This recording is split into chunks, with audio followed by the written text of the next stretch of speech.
नागराकाटा प्रखंड के लुक्सान पशुपतिनाथ सिद्धिपीठ मंदिर परिसर में आज से शिव महापुराण की शुरुआत हुई। इस अवसर पर नेपाल से आई कथा वाचिका राधिका दासी का भव्य स्वागत किया गया।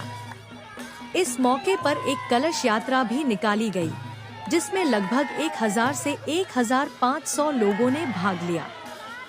महापुराण कमेटी के अनुसार यह कार्यक्रम आज 2 दिसंबर से शुरू होकर 8 दिसंबर तक चलेगा।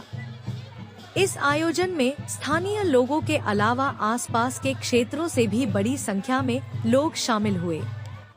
महापुराण कमेटी ने बताया कि इस आयोजन के दौरान विभिन्न सांस्कृतिक कार्यक्रमों का भी आयोजन किया जाएगा।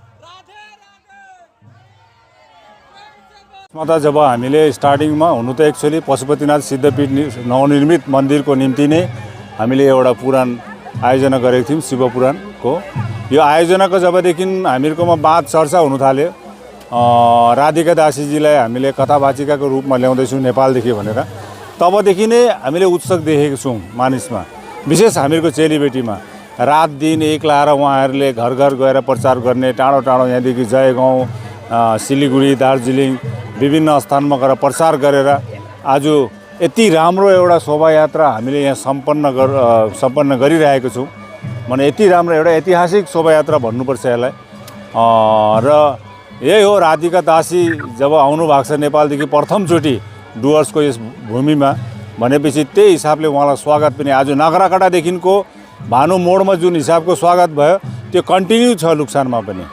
यसरी भइरहेछ। मलाई लाग्छ यो 7 दिन राम्रो पाराले नि कथावाचिकाको मुखरबिन्दुबाट कथा सुनेर मान्छेहरूले कथा पान गर्ने हुनेछ।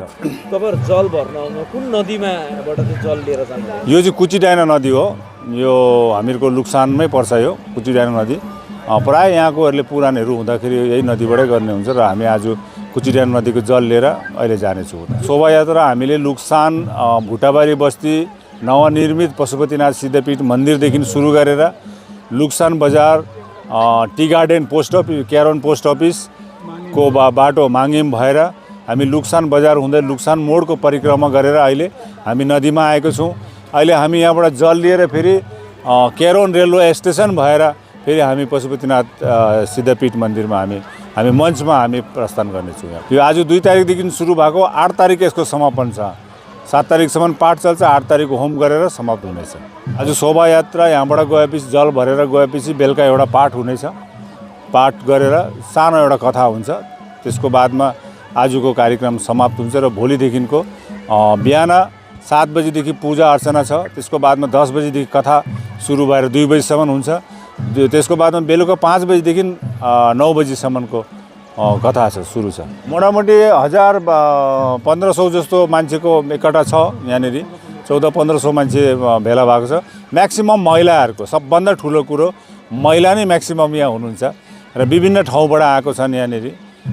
जस्तो किसिमको आज शोभायात्रामा जुन जोस देखियो, सायद मलाई लाग्छ 7 दिनसम्म यसलाई सम्हाल्नु नसक्ने हुनेछ यहाँनिर डुवर्सको यो लुक्सानको भूमिमा योपालि। कहीँबाट एक-एकजना गरेर पनि धेरै टाढा टाढाबाट आएको छन्।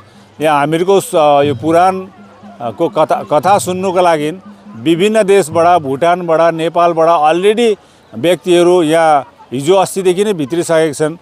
उहाँहरू पुराण राधिका दासीजीको कथा सुन्नुको लागि नै यहाँ आइरहनु भएको छ। मेरो परिचय, म यो आयोजक कमिटीको सभापति र पशुपतिनाथ सिद्धपीठ ट्रस्टको पनि सभापति हो। धन्यवाद। बदलते समय के साथ अपने सपनों को सच बनाने का बेहतरीन मौका अब आ गया है। क्या आप कंप्यूटर चलाना सीखना चाहते हैं? क्या आप ब्यूटिशियन बनकर अपना करियर बनाना चाहते हैं? क्या आप सिलाई का काम सीखकर अपना दुकान चलाना चाहते हैं? फ्रीडम सेंटर में आपके लिए है computer courses, beautician, tailoring, spoken English, mobile repairing के साथ में और भी कई कोर्सेज बिल्कुल किफायती मूल्य पर। एडमिशन शुरू हो चुकी है। अधिक जानकारी के लिए संपर्क करें 6295689126। सेंटर का पता नागराकाटा सुखानी बस्ती स्टेट बैंक ऑफ इंडिया के सामने। फ्रीडम सेंटर से अपने सपनों को बनाइए सच।